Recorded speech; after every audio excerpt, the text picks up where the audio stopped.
Each county, city, or land jurisdiction usually has a code enforcement department.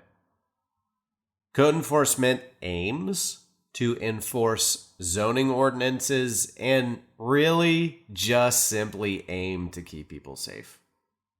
They'll also partner with other areas of government like building code, Department of Health, again, to keep people and the local environment safe and clean.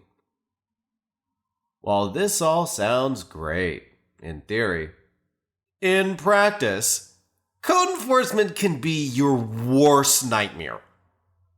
When you take a large document, like a city ordinance, which politicians usually have crafted, and then not update them for sometimes decades, a lot of this verbiage can become vague, outdated, or flat out incorrect.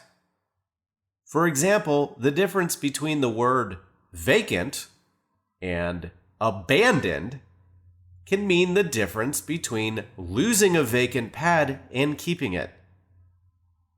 Terrifying. Then you place the onus of the interpretation of that already possibly flawed legal verbiage upon a code enforcement officer.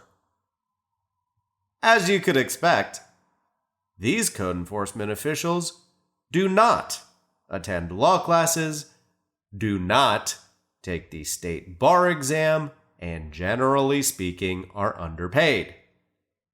These roles, in and of themselves, usually don't attract top talent, especially because code enforcement people bear the brunt of a lot of really rude and often slumlord type property owners. More often than not, the type of person attracted to a code enforcement officer job is a low-skilled, undereducated, former handyman type that loves power.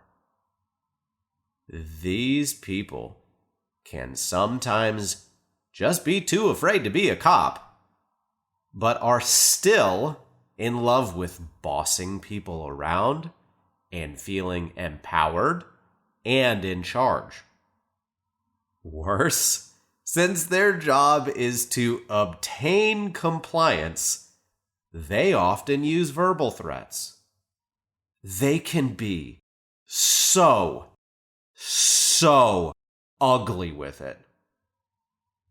And it makes sense why. They deal with a lot of rude slumlord property owners who often won't respond to anything short of a threat. Threats can almost become standard operating procedure. And worse, these code enforcement folks usually don't deal with a lot of mobile home parks. So typically, they don't know specifically how things work. What this all means is that a lot of code enforcement issues must be interpreted, explained, and enforced by these oftentimes unskilled, uneducated, heavily biased individuals. Oh, and let's not forget, sometimes local corrupt politicians view code enforcement as a weapon in their self-interested arsenal. In short, you have a potentially very biased, very political, very messy battle if they come knocking at your door. This is a recipe for absolute disaster. And in my nearly 10 years in mobile home parks, I have heard and personally experienced absolute nightmares.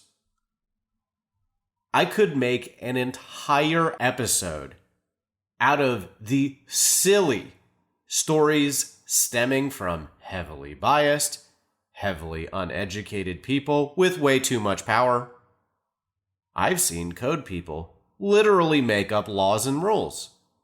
I've seen them just start tagging every single home, problem or not. I have heard them say the county wants mobile home parks shut down. I've even had code enforcement officers hit on my employees. Couldn't make this up. So what do we do here? Quite simply, you get on it ASAP.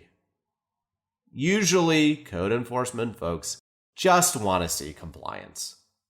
Sometimes you'll have to hire an attorney just to show you will not be bullied. But as long as you and your residents obtain permits where permits are necessary, and you communicate with code enforcement, usually you can build a good relationship, address the issues, and eventually they'll go away. Let me repeat this. Sometimes a resident will build an addition on their tenant-owned home that does not belong to you, and code enforcement people will come after you. That's right. Even something out of your control that does not belong to you will wind up in your lap. Sometimes these issues can take over a year, sometimes years, to fully resolve. If you ignore them, they could potentially shut you down, or at least cost you tens of thousands of dollars or more. Code enforcement, building code, health departments, etc. should be your number one priority whenever issues arise. Think bed bugs. You must completely eradicate them, otherwise the issues will multiply, compounding the problem beyond any reasonably quick resolution. Do not mess with these folks. The city, county, whatever, will outspend you and will outlast you. You will lose, even if you win. Know who you are dealing with.